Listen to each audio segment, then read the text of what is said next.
Magandang araw sa inyo mga katuwang. Ako po si Brother Ryan America, Disciple Preacher ng El Shaddai Tapat Pa Chapters, at welcome sa ating almusal for our soul ngayong araw po ng linggo, January 26, 2025, at ikatlong linggo sa karaniwang panahon.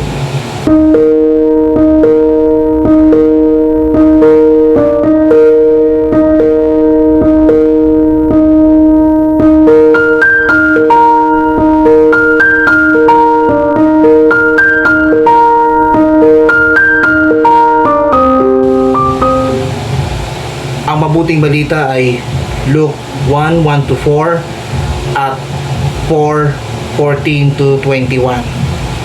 Sabi ng katapusan ng Ebanghelyo, at sinabi niya sa kanila, natupad ngayon ang bahaging ito ng kasulatan samantalang nakikinig kayo.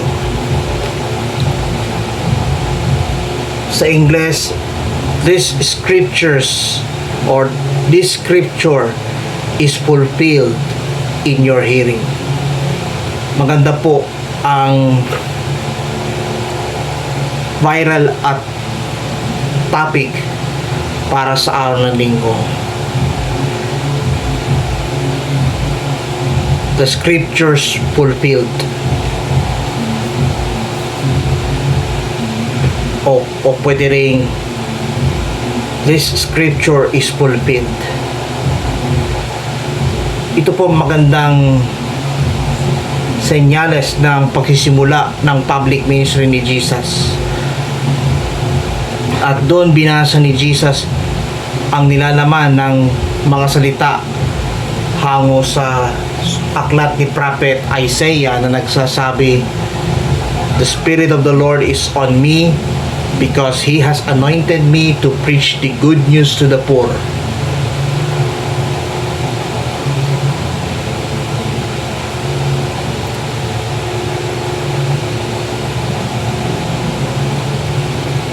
He sent me to proclaim freedom for the prisoners and to recovery of sight for the poor.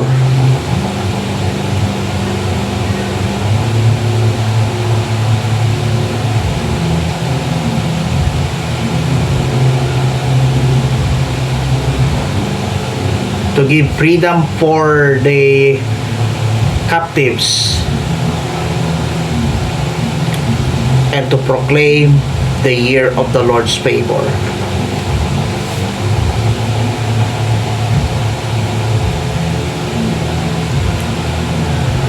Doon po makikita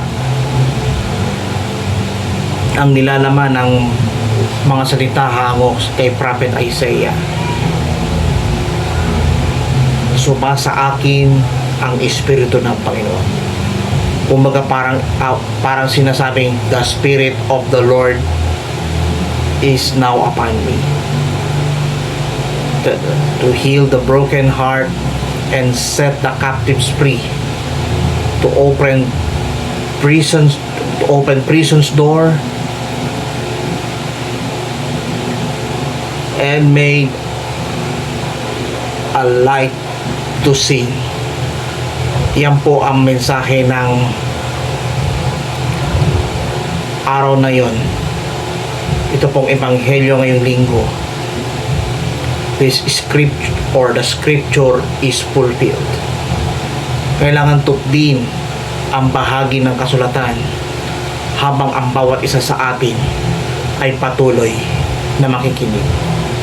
Kung nagustuhan niyo po ang video na ito at pagpala, pass to everybody.